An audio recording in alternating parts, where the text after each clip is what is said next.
پوښتنه کوم وزیر اعلی د لاهور پټو دی نو څه تمه ترې ساتئ؟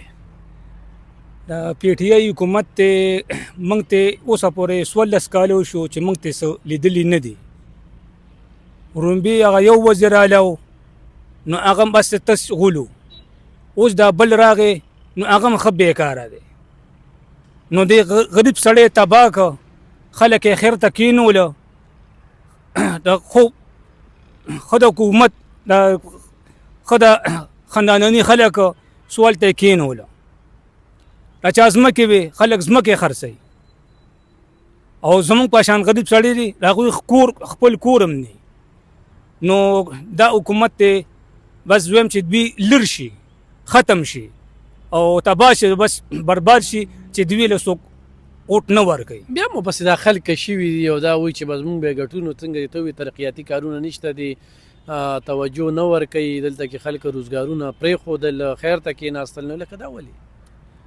دا هغه سړی ورپسې دی، هغه سړی ورپسې دی چې هلک سړی دی، ښځې دي چې د هغوی نه کور څه دغه نشته دی، څه مدن یې نشته دی، چې بس ورپسې منډې وایي او دا بیکاره خلک دی او بیکاره خلک ورپسې دي.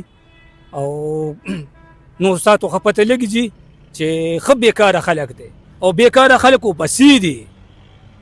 دا درنې او جلوسونه دا 14 کاله چې څنګه تا ذکر وکړو، نو دې ته څنګه ګورئ؟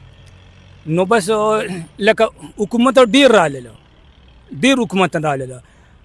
زما په ژوند کې زما 38 سال عمر دی، خو به موږ چې ته داسې حالات راغلی نه دی. او دا بیکاره خلک دي، دوی ورپسې دي، اوټ یې نی او بس ښځې دي، ښځې ورته وایي بس پلان عمران خان له اوټ ورکړه، عمران خان له اوټ ورکړه. نو دا بسي نو دا زمونږ دا صوبې تباه هم کړه او تباه کېږي مو.